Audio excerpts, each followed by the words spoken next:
ॐ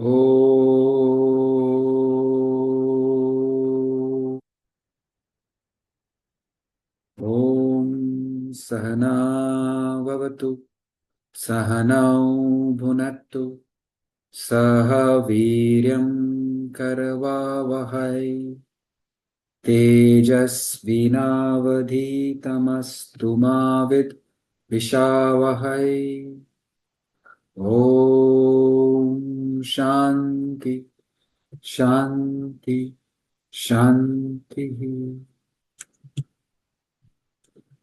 ॐ सर्वे भवन्तु सुखिनः सर्वे सन्तु निरामय सर्वे भद्राणि पश्यन्तु मा कश्चित् दुःखात् भाग् भवेत्. We pray for the happiness of one and all. May everyone be comfortable and peaceful, happy and cheerful at all levels of the personality, physical, material, emotional and intellectual. At the spiritual level, may we see that which is auspicious, divine, sacred and holy. May there be no suffering anywhere. Om Shanti, Shanti, Shanti. Does anybody have any question?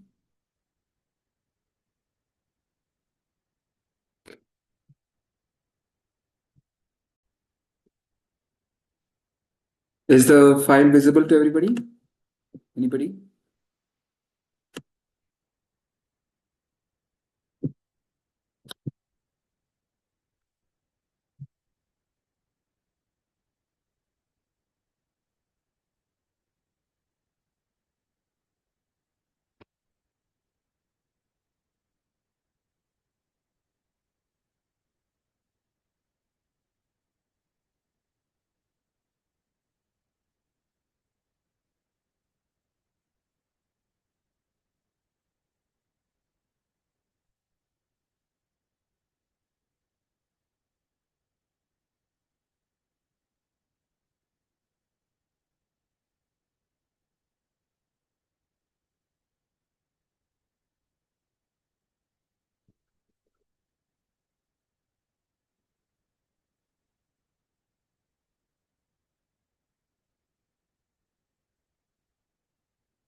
Back 1 second.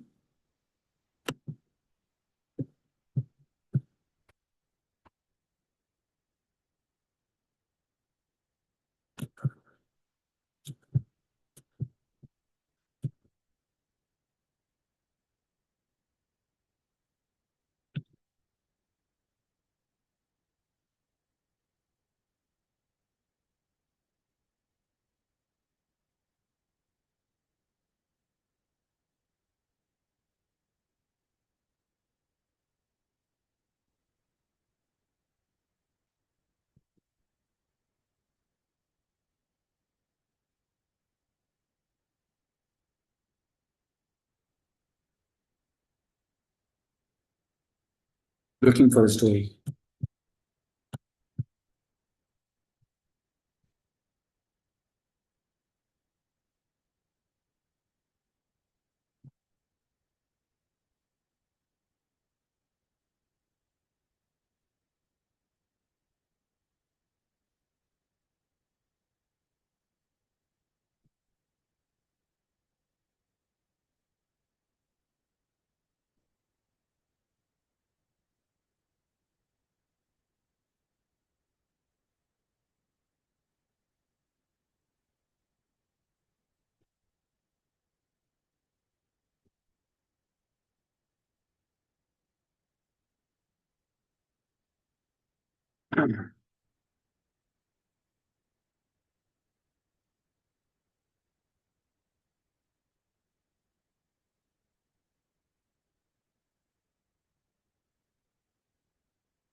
Sorry, I'm just looking for that right story.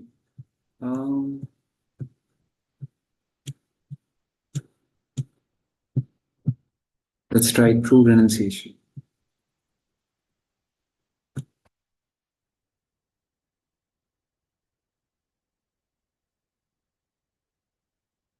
Okay, true renunciation, 99. A prince prostrating before a monk. There came a man, a prince, to a monk in India, and this monk was Swami Ramatirtha. And he prostrated himself before him. The monk asked him as to the cause of this homage that the prince was paying him. The prince said, O sir, O holy sir, you are a monk and you have adopted this order by giving up your kingdom, which you ruled at one time. You are a great man of renunciation. So I look upon you as God, I worship you.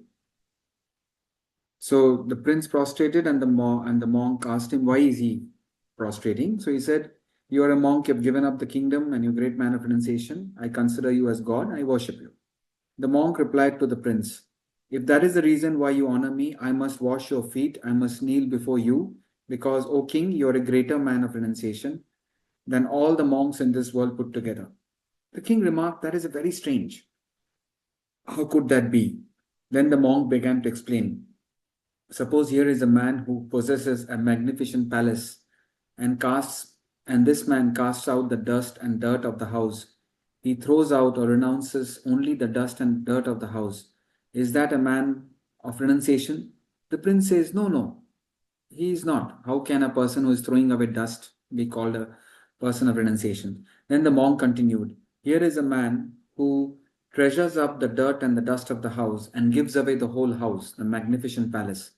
What do you think of this man? The prince said, this man who keeps only the dirt and dust and resigns the palace is a man of renunciation. Then the monk said, brother prince, see the love and affection. Brother prince, you are then the man of renunciation because the self God, the real Atman, that which is the magnificent palace, the real home, the paradise, the heaven of heavens, you have renounced.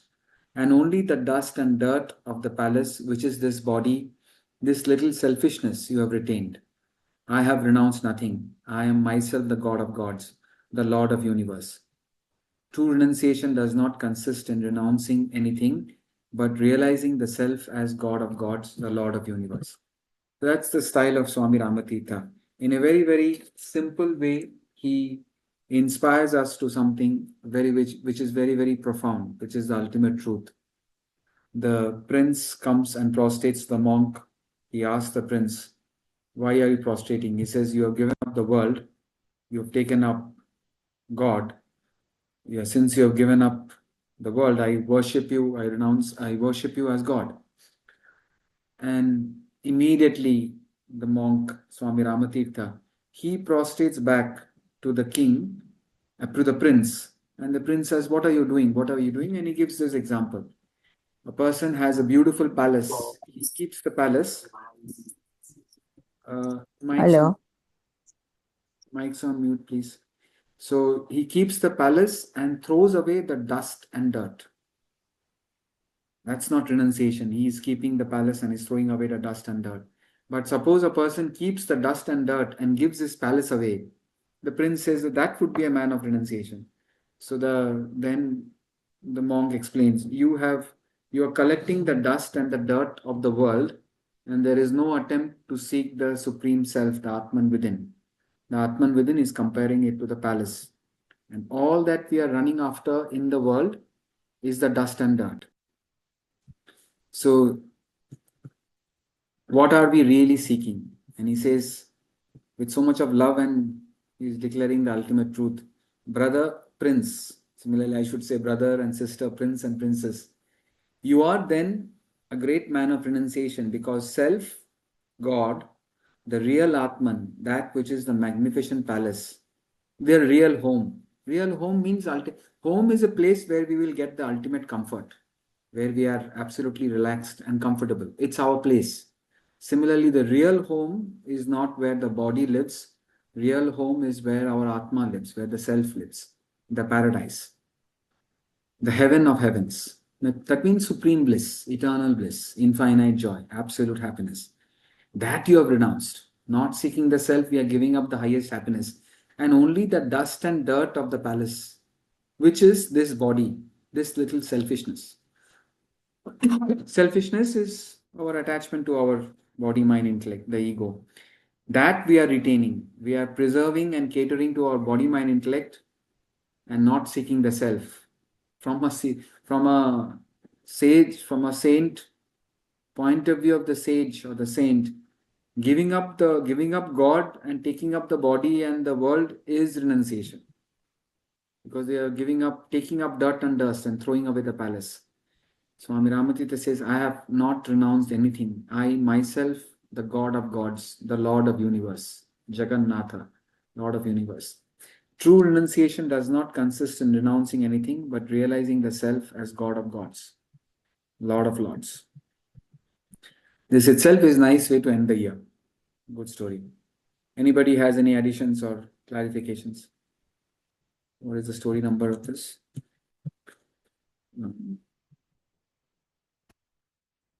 This was 99. Any additions? I've done this 99 earlier this year also.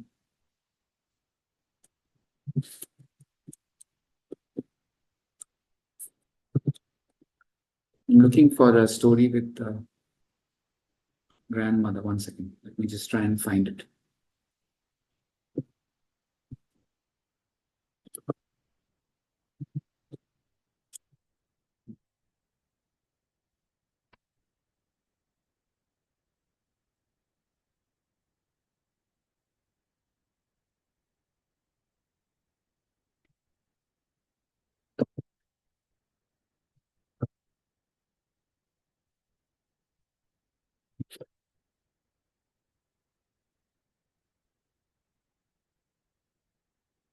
Hmm. Found it. I don't know when we did this last, but so practical and so useful.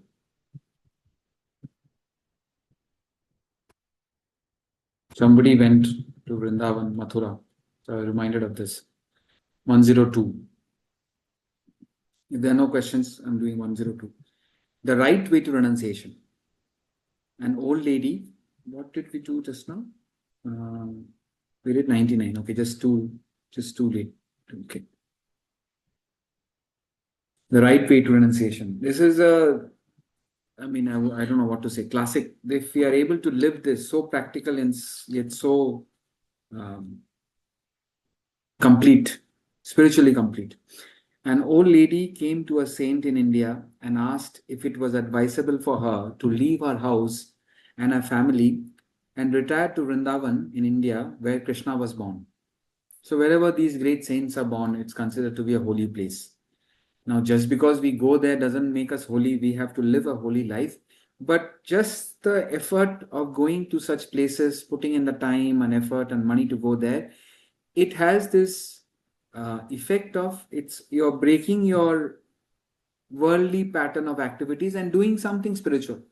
What kind of vasanas do you think it will promote? Anybody? When you do go for a pilgrimage, what kind of vasanas are you actually promoting?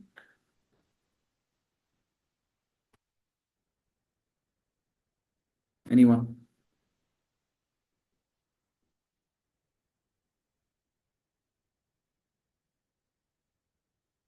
It will, the whatever spiritual quotient we have, sattvic nature, we are kind of promoting our sattvic nature. Of course, we can go and spoil it all by being selfish and making a list of demands to God. So when we go to a house of worship, best thing to do is to surrender. Thy will be done. Just elevate the mind with some pure thoughts, divine thoughts. Like the Aarti has the line, Sab kuch hai tera. Surrender, everything belongs to you. So the whole purpose of devotion is to liquidate the ego. So taking time out to go to these holy places has its own merit. Uh, so it is promoting your sattvic nature. It is promoting your spiritual vasanas. Hey, if you just go to a worldly place, to a shopping mall, to a pub, it will promote certain vasanas. You go to a spiritual place, it will have the Mahat itself has its certain vasanas. So, but by itself is not going to make a big change in our life.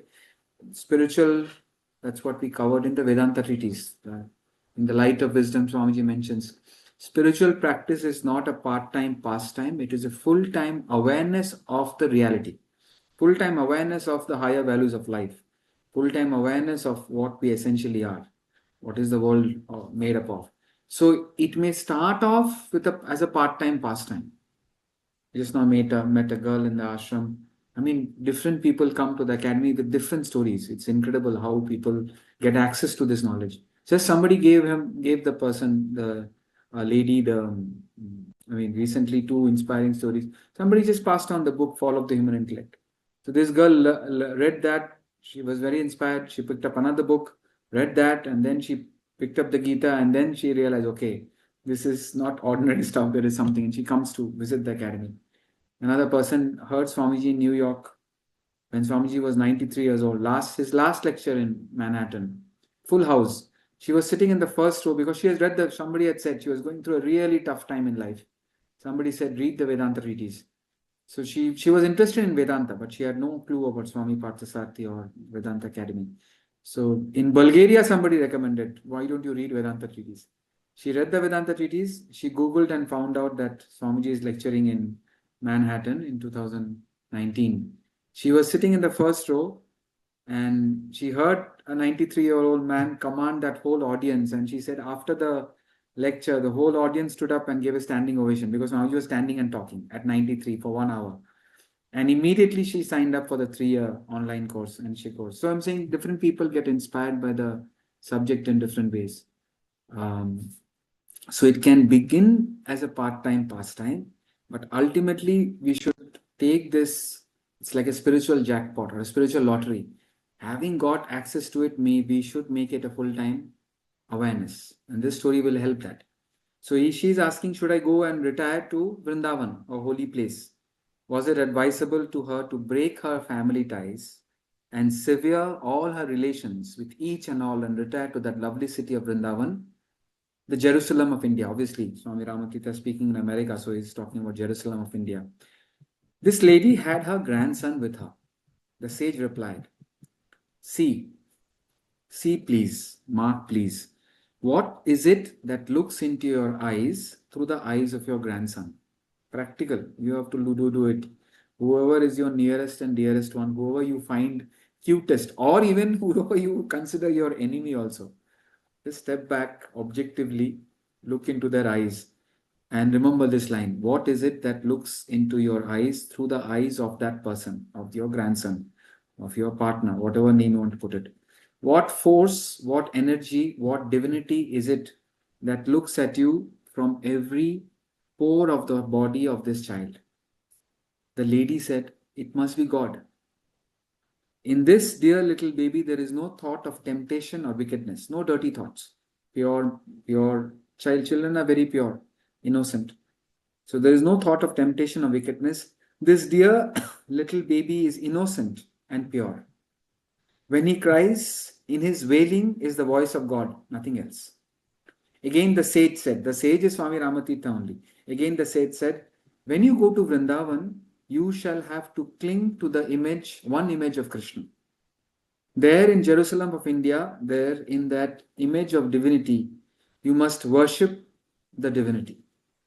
Is not the body of the child just as good an image of Krishna as the image you shall have to see in that Jerusalem of India? The lady was surprised a little. And after thinking and reflecting, she came to the conclusion that she might just as well worship Krishna through the body of this child, through the body of her grandchild, by regarding the child as an incarnation of Krishna. You don't have to tell the child anything. You don't have to say anything. Saying it makes it cheap.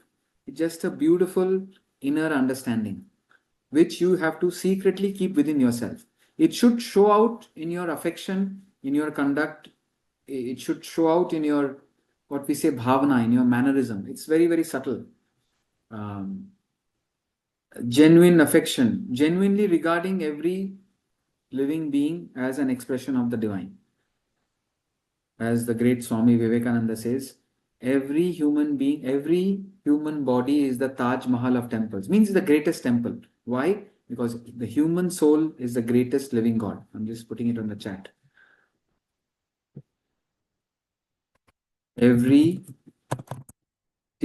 We are looking for churches and mosques and churches. churches, temples, and mosques. Swami Vivekananda says every human body itself is the Taj Mahal of temples. Means the most beautiful temple is the human body itself. The Gita says with the Navadwara, nine gates, the body with nine gates. Don't start counting. It's the eyes, ears. It's extraordinary temple. Why temple? Because according to Swami Vivekananda and the Upanishads, the greatest living God is the human soul. Means the human self, the Atman, the enlivening principle, that divine, impersonal, invisible energy which enlivens our body, mind, intellect. So the lady was surprised a little. After thinking and reflecting, she came to the conclusion she might as well worship Krishna through the body of this little child by regarding this child as the incarnation of Krishna. Till we get into this habit, repeat, repeat, repeat, varam, varam, again and again, till we are able to relate to everybody as if they are expressions of divinity. Don't have to tell anything. Don't have to make their ego boost. Oh, you're God, you're God. No. Internally, we treat them as God. Treat them as God means that awareness must be there. As you think, so you become. Relationship should be based on obligatory duties. Relationship should be based on the intellect must decide. No extra pampering, no neglect, one-sidedly. Treat them as divine, treat them with affection, treat them with kindness, and go on doing your obligatory duties. Because all this is why? For Chitta Shuddhi, for our own self purification. Regard everybody as divine. For God is that looks through the eyes of the child. For God it is that gives power, gives the child its power. God it is, so that's again Swami Ramatirtha's style is so direct, so he doesn't complicate things, straight, practical and straightforward. For God is it looks through the eyes of the child. God it is that gives child its power. God it is that works through the ears of the child. God it is that makes the child's hair grow. Now from that you can go on. We are not doing anything, the heart is beating. We are not doing it. What is our role in making our brain function? The right side of the brain is controlling the left side of the body. Just now I met a somebody, some people, some of you know Amishka. Amishka's parents are here. Just exactly a year back, their 20-year-old son overnight became completely paralyzed to the extent he could not move his eyelids. 20-year-old son could not move his eyelids. Today, that was the starting of 2025. Today is the last day of 2025. He is only paralyzed knee down. Now, how will you look at it? 85% improvement, 90% improvement. From a position, he had got that GBS. It's an autoimmune disease where your own immunity system attacks your nervous system.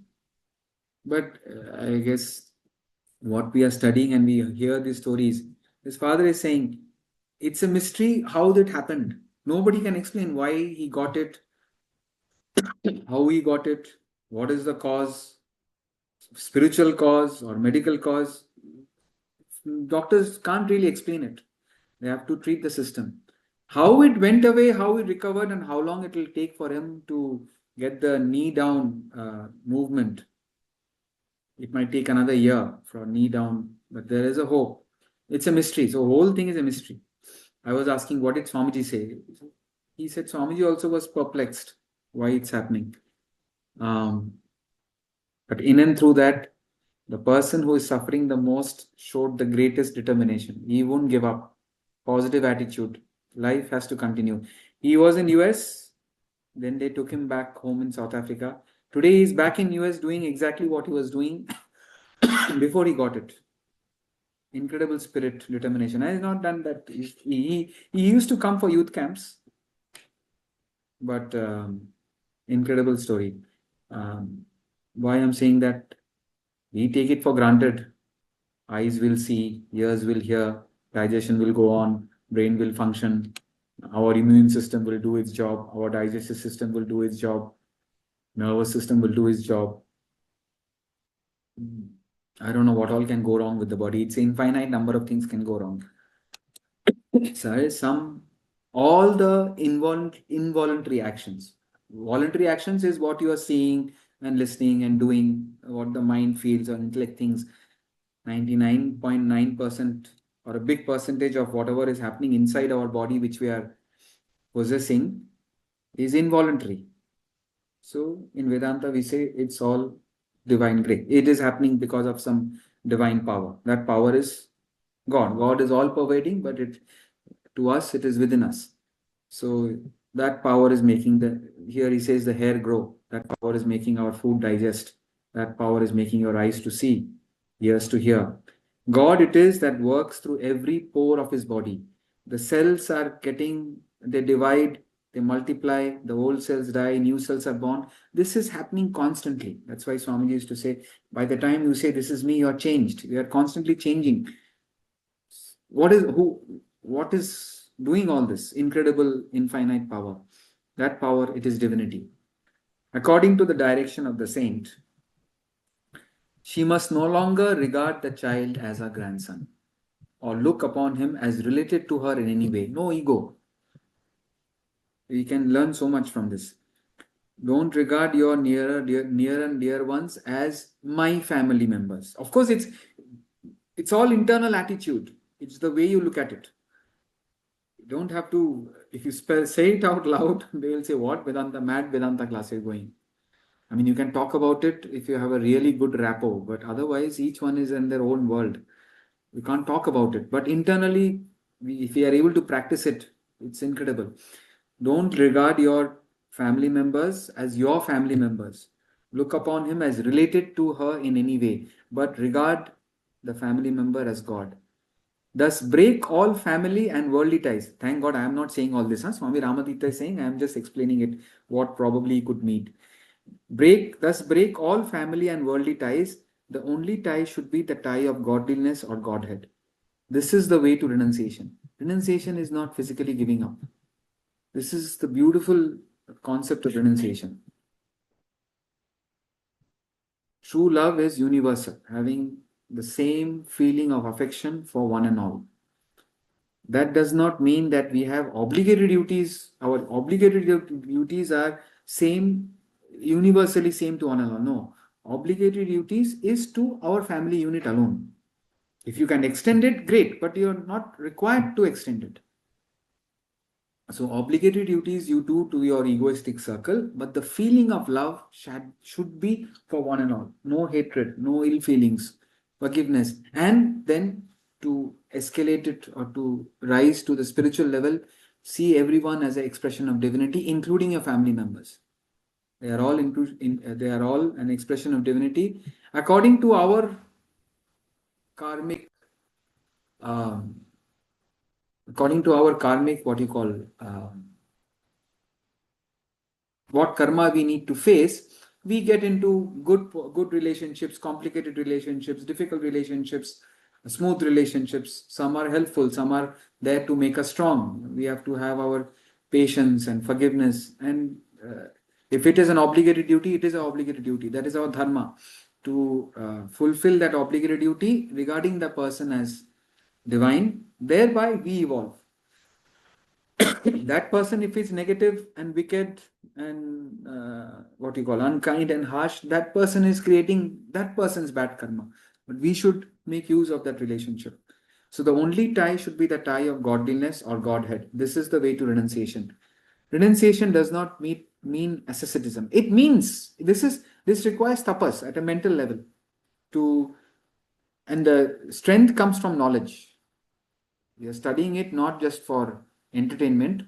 We are studying it so that we are able to, through this knowledge, we are able to, don't have any mental blocks. Some people say, no, this is all too much.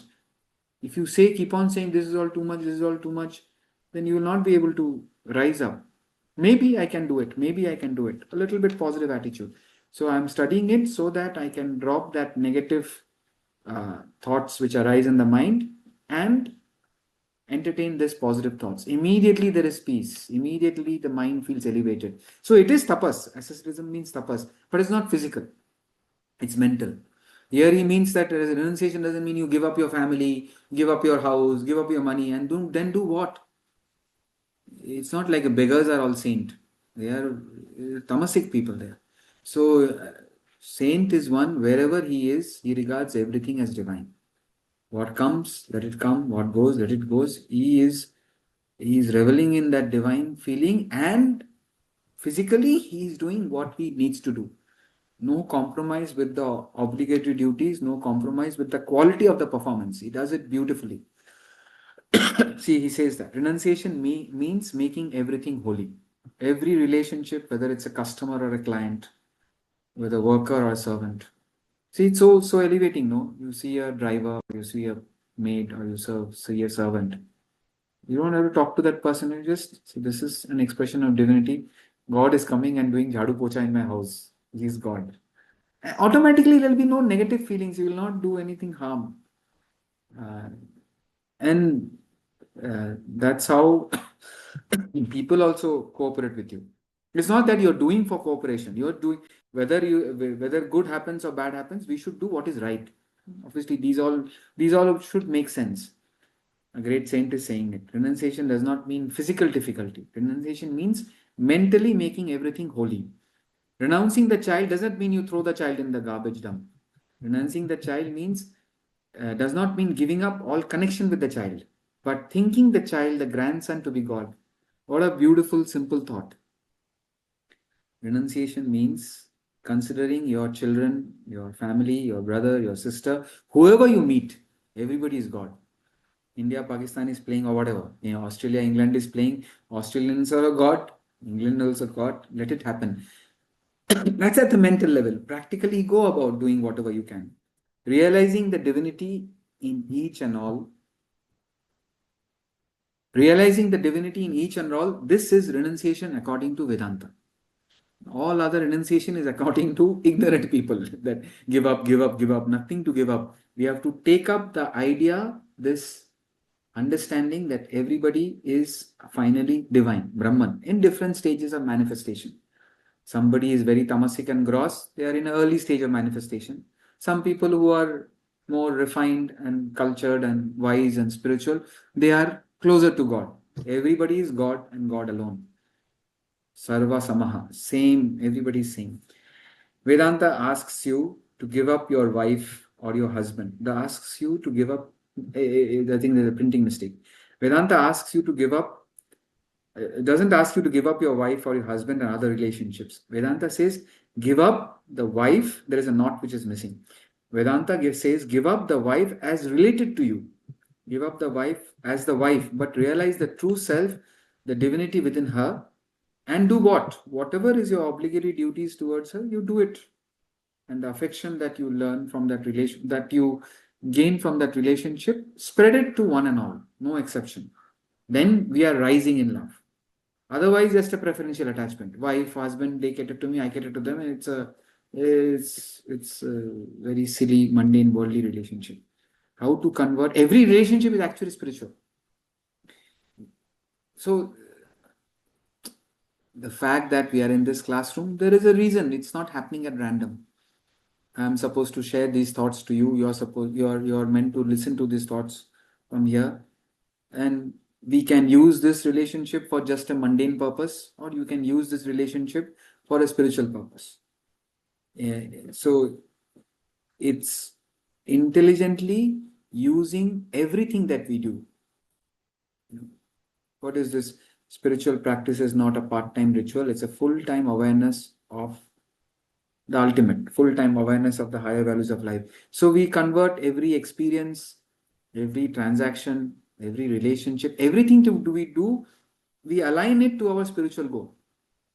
So every transaction, every interaction with any human being is an opportunity. To opportunity for what? Can I repay back? Can I act in a spirit of service and sacrifice? I'm just an instrument in the hands of divine. I'm supposed to do something. Just do what you're supposed to do, remembering that ultimately everybody is divine. If you are able to function in that frequency, it doesn't come suddenly. I don't know how many times I have read this story. Maybe 10, 15, 20 times. I don't know.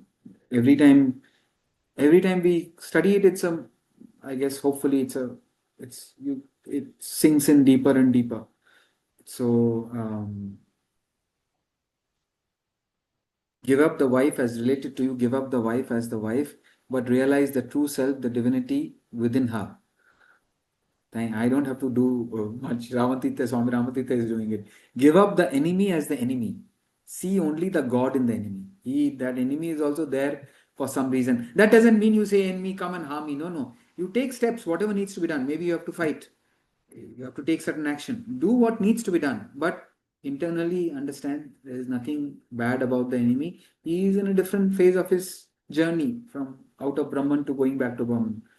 If he is negative, Morris Matter links. He doesn't have the right guidance. We are not negative because we have got the right guidance. Morris Materling says, no, happy and blessed are those, happy and blessed the hour when wickedness stands forth revealed as goodness bereft of a guide. Everybody is wicked is nothing but very good people, but they have not got the right guidance.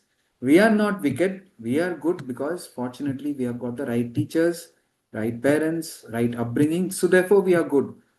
So instead of saying you are wicked enemy, you are my enemy, you understand. My past has been good, I should be grateful. And if somebody is wicked, just internally understand that person is going to suffer in the future. So if he is part of my family, we genuinely identify as, oh God, he's going to suffer. He's doing something, suffer. Act on your obligations, otherwise just let it go. Give up the enemy as the enemy. See only the God in the enemy. Give up the friend as a friend. See, he's covering everything. He doesn't want us to miss. Wife or husband, treat them as God. Enemy, treat them as God. A friend, treat them as God. Give up the friend as a friend, but realize the godliness or Godhead in the friend. X-ray through the body, mind, intellect, and recognize the Supreme Self. The homogeneous conscious principle manifesting in the heterogeneous variety of beings. Renounce the personal selfish ties. Renounce the selfish personal ties. See the godliness in each and all. See the divinity in each and all. This is what the Hindu scriptures enjoin every husband and every wife to live. That's the marriage prayers actually. But this is like, all this is a lost knowledge. It seems very simple and pure. Yeah. The right way of renunciation is to give up not the person and things themselves, but the personal relations with them, to realize the divinity of God in them. Beautiful way of, beautiful story to cover on the 31st. Any additions, any questions?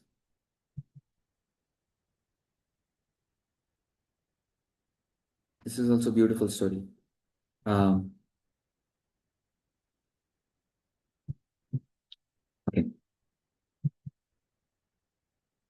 02 we did, 101. Okay. 1 second.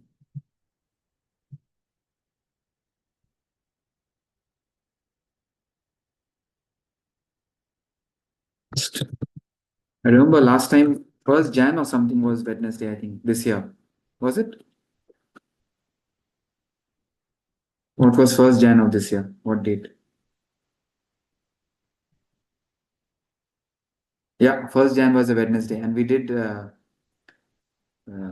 story about God. Who is God? I mean, how do we say our true identity is God? So we started the year with Wednesday.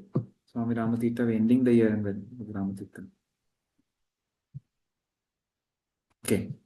Possession versus renunciation. The story is there in the Vedanta treatise. Two monks traveling together. Beautiful, this is actually. Two monks traveling together. One of them maintained, one of them practiced the spirit of accumulation. The other man was a man of renunciation. They discussed the subject of possession versus renunciation till they reached the bank of a river. It was late in the evening. The man who preached renunciation had no money with him, but the other had. The man of renunciation said, what do we care for the body? We have no money to pay the boatman. We can pass the night even on this bank, singing the name of God. So he was a man of renunciation. He didn't have money, so he has to live up to a principle which will give him strength. So his principle was, okay, the body goes. Now what is there? Let's just chant the name of God. That is his strength when he's singing the name of God. The moneyed monk replied, the fake sannyasi. The moneyed body, he depends more on money than God. So he's not a sannyasi, whatever is ordinary person. Replied, if we stay on this side of the river, we can find no village, no hamlet, no hut, no company. Wolves will eat us, snake will bite us, cold will chill us. This is the strength between a person who is attuned to God versus a person who is worldly. See, all this is not wrong. Maybe wolves will come, maybe snake will come. Maybe this is very, very practical. But spiritual person is says God will take care. That's his stance now. He says God will take care. This guy says no, no, wolves will come, snake will come. We better ferry to the other side. I have money with which to pay the boatman to ferry us over to the other bank. On the other side, there is a village where we will live comfortably singing the song of God. He also monk, no. Well, the boatman came over. Both of them were ferried across the river to the opposite shore. At night, the man who paid the fare remonstrated with the man of renunciation. Do you not see the advantage of keeping money? I kept money and two lives were saved. Now, what did the other monk say? Medhavi, do you know what the other monk said?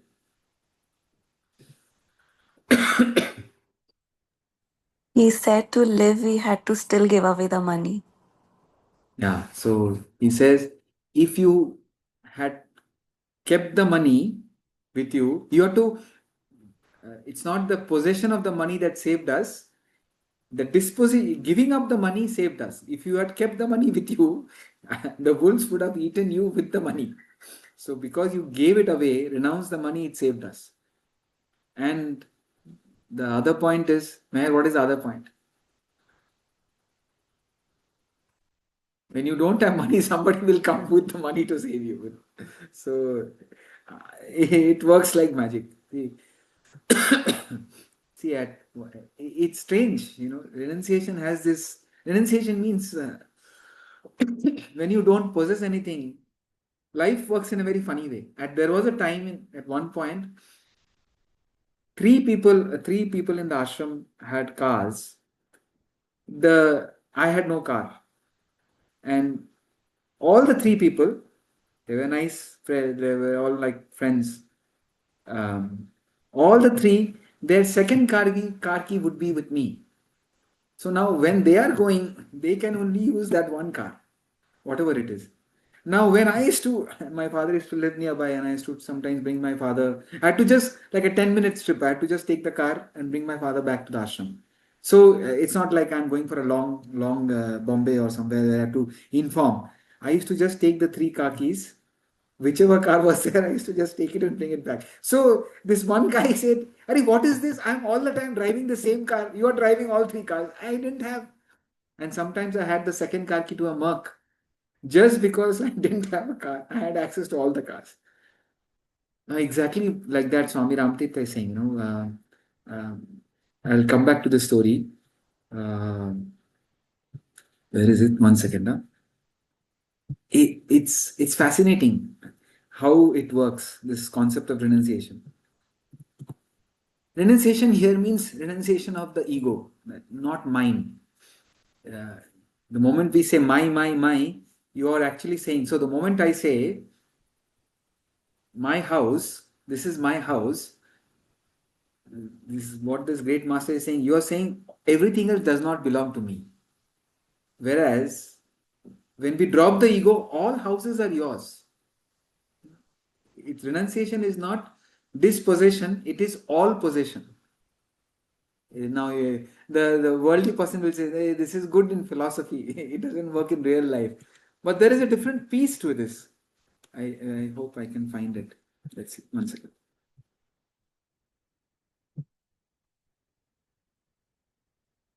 This is again, fortunately, Swami Ramatita only. He,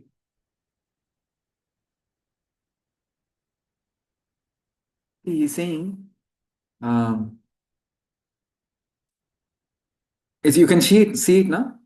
He's saying, Why do those people feel sorry and anxious about riches? Why do you want to be rich? They want to possess gardens. They want to call the grass plots as their own. What a sorry thought. To I want to buy the house and say it's mine. See, practically we have to do it, but I'm saying at the mental level, relax, just relax, just let it be. Mentally, just relax. Physically, whatever you're doing, you carry on doing. But mentally, don't have. See, some people, if they don't have it, they're like they feel incomplete. That should not happen. Whether it's there or not, everything belongs to the self in you. Everything belongs to the supreme reality. I am that supreme reality. So we have to just rise up to that level. He says, what a sorry thought. Could you not go to the gardens of the rich people here, to the public gardens, sit there and hours and enjoy the garden? We can go to the biggest park and enjoy it. Why do I need to possess that park? Now, rich people say, no, no, no, I have to have money to have that garden. I must call that garden my garden. The property deed should be in my name. Then only I'm complete. Just enjoy the world. The world is yours. Just the same way as the gentleman who calls the garden his own enjoys it. So basically, whether it's in your name or it's not in your name, it should not matter. Oh, no, no, no. Only when it's in my name, I'm complete. I'm not saying it. Thank God. Swami Ramadev, what a sorry thought. He's actually freeing us from all stupid worry and anxiety. Could the gentleman who calls the garden as his own even see all those flowers and fruits with four eyes? Were not the garden's flowers, foliage, and all the fruits to him accessible only through the same kind of two eyes? You are also enjoying the garden with two eyes and one nose. The owner also is enjoying it. So why do you need to enjoy it? Then why worry and bother about the silly desire of possessing that garden? No, replace this garden by anything else. No, no, I must have it. I must have it. If life brings to you, enjoy it. Otherwise, everything belongs to our Supreme Self alone. Rama, Rama wants you to feel all gardens of the world as yours. Rama wants you to feel and realize all bodies of man as yours. So somebody else is enjoying, you're enjoying. Somebody else is happy, you're happy. Somebody else is sad, you're sad. So you're always, all this will ultimately, what it will do? Samatvam. It makes you balanced in pleasure and pain.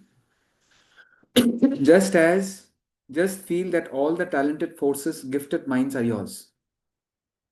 Roger Federer has won 20 Grand Slams. I am Roger Federer. I have won 20 Grand Slams. It releases you mentally. This is not a feeling which you might call far fetched or unnatural. Have you not have you not to practice various virtues for the realization of the high ideals of life? Those are useful to you, but the most useful of all would be for you to concentrate your energies and center your thoughts upon this truth of truths, upon this reality that all are one, all the bodies are yours. Upon this truth reality, center your thoughts, concentrate your energies, feel that all are your bodies. It really elevates you, takes you somewhere else only. Enjoy that princely gaze as yours. Feel that is yours. I am that, nobody else. Everybody will be your ears, eyes, feet, your own body. Brotherhood of man. Incredible.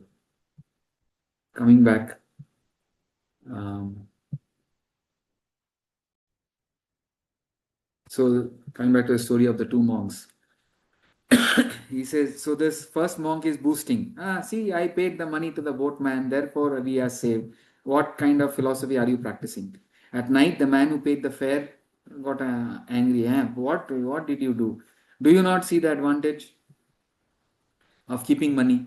I kept money and two lives were saved. Henceforth, you should never preach renunciation. Had I also been a man of renunciation like you, we would have both starved or chilled and been killed on the other side. But the man of renunciation answered, had you kept the money with you, had you not parted with the money, renounced it to the boatman, we would have died on the other bank. Thus, it was the giving up of money and or renunciation that brought us to safety. Again, he continued, if I kept no money in my pocket, your pocket became my pocket. This requires courage to live that I don't want anything.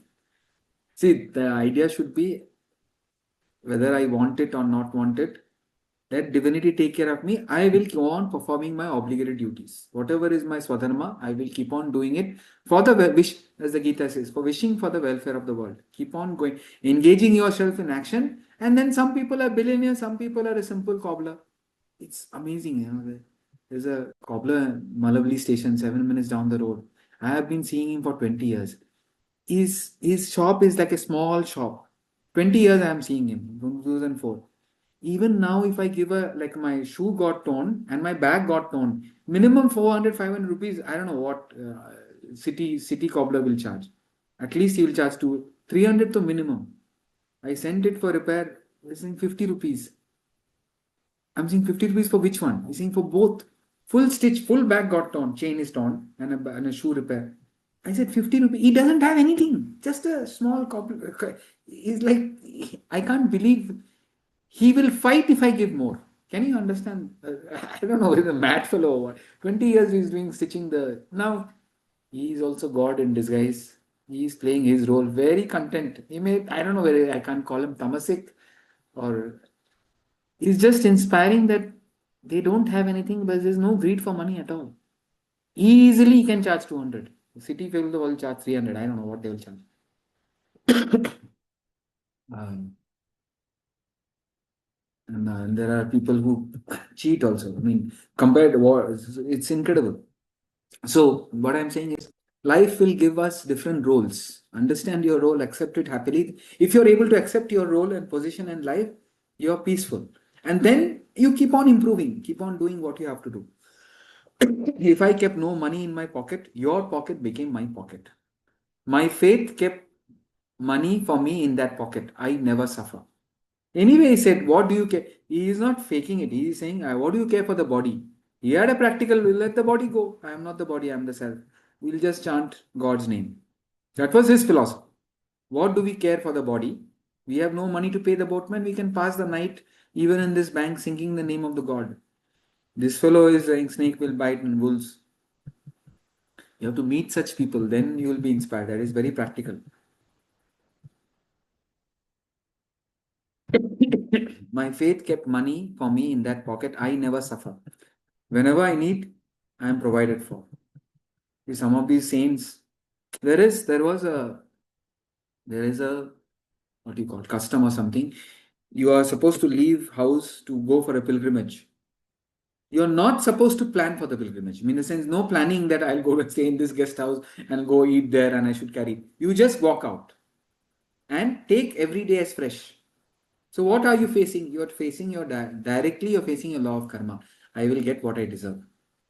You take that journey completely depending on God. Whatever God wills, it will happen, and it happens like that. Somewhere people will come. I remember one of my colleagues, Joseph. He keeps going to Bombay. So we had this. We had to stay in this. Used to stay in this school. The school was not functioning. The trustees had given us a room. It was a fairly decent sized room where 8 mattresses could be kept. There was a study like table for ironing and table for kettle. Simple but beautiful. Like nothing to worry about. Beautiful sea view is there. You study, you sleep, you eat whatever, and it means where is to get food from. We used to go out and eat, and toast and anything was there. Anyways, so one day he was going to stay there. The bathroom is like the bedroom door you have to lock, cross over and go to the bathroom. And the bedroom door is auto lock. So if the key is inside and it gets locked, that means you're stuck outside. So he was taking the key from me. I just told Joseph, if you're going to the bathroom, take the key. And these Americans, I'll manage. He said, I'll manage. He went to the bathroom only wearing his underpants.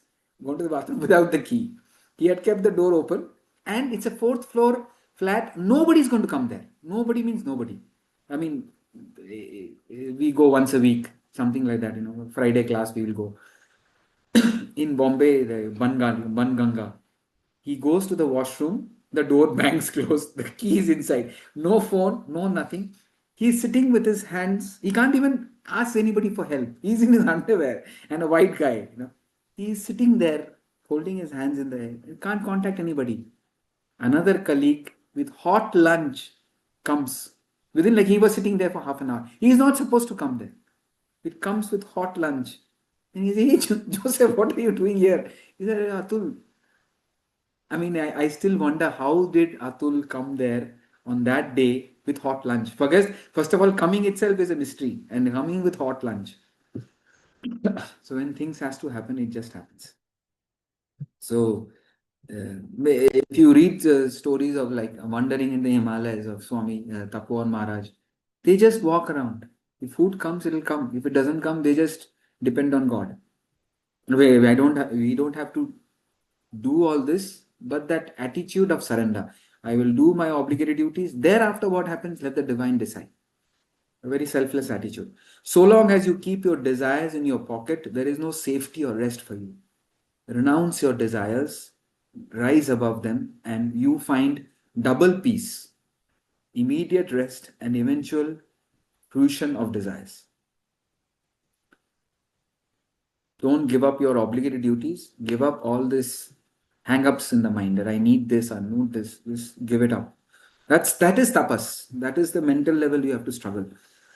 Renounce your desires, rise above them, you find double peace, immediate rest, and eventually fruition of your desire. Even if it doesn't get fulfilled, that's what we need. That's what is good for us. That kind of a pure faith in the divine. Remember, or that your desires will be realized only when you rise above them into the supreme reality. These kind of things are laws. Sir, Remember, yeah, yeah, let me just finish where, my. yeah. Remember, your desires will be realized only when you rise above them into the supreme reality. When you consciously or unconsciously lose yourself in the divinity, then and then alone will the time be ripe for the fulfillment of desires. Renunciation is better than possession, for it brings double peace immediate. Don't worry about the moral. Moral is not Swami Ramatirtha. Somebody is saying it. What is important here is when you consciously or unconsciously lose yourself in the divinity, you're living a very spiritual life. See, if you do proper karma, automatically it will come. But other divine way of fulfilling desires is lose yourself in the self. This, whatever needs to happen will happen automatically. Then and then, this is an absolute law. Whether consciously, unconsciously lose yourself in the divinity. See, unconsciously we don't know what to do.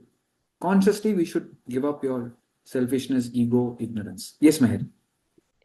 Sir, when they say keep, I mean, it's a quite a regular term that rise above the desire. So what is that rise above the desire mean? Okay. Rising above the desire means even if it is not fulfilled, I'm okay. And uh, see, the desire is there, but instead of focusing on it, you could be focusing on some of let's say I have a personal desire that I need money. Instead of focusing on that, I can focus on two things. I mean, if I can focus on, okay, let me work for the profit of the company, Correct. or I could also focus on the cause which will bring the money. So you're rising above the desire means you're no longer dealing with the whether the desire will get fulfilled. Your mind is preoccupied with the cause. And Which rising above means the money, so I will work one is for the that cause, one is a higher desire, the other is see, think about it, like when we say that I can't do without that desire, I can't do without it, means you're dependent on that desire. dependent, But right? if you're able to move to a place where it's okay, I can do without it, you're kind of rising above the desire. Rise and correct, correct. And that apparently that is the sattvic way. When you move from I can't do without it to a position of strength and understanding that okay, maybe I can do without it, you're becoming more sattvic. Sure. Okay, sir. So Yep. it doesn't matter if it doesn't get fulfilled, but don't stop the karma. In the Sure. sense, of course, I'm assuming it's a dharmic desire. Adharmic desire, we have to rise above it. But dharmic desire means it's not getting fulfilled, not getting fulfilled. You say, the principle they are saying, if you rise above it, it will get fulfilled. It's okay. I can do without it, and then you keep on doing it, keeping your mind on a different thought. Okay, sir. Thank you. Anybody else? Any questions? Great class to end the year with.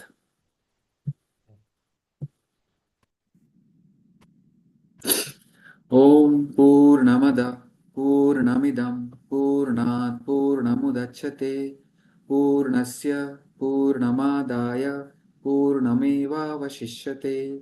Om Shanti Shanti Shantihi. Om, that is infinite, whole, complete. This is infinite, whole. Infinite has come out of infinite. Take away infinite from infinite, what remains is infinite. Thank you. Hari Om, Wish you sir. all a better Yes, sir. 2026. Same to you, sir. Thank you. Right. Thank you, Basantji. Thank you, Thank you. Basantji. Hari Om. Hari Om Charu. Thank you. Hari Om Vinita. Hari Om Ravi. Hari Om Medhavi. And Hari Om Sarita. Sarita is, I think, I don't know. She's not there, but she's there. Okay. Bye-bye. Okay, sir. Bye. Bye. Yeah.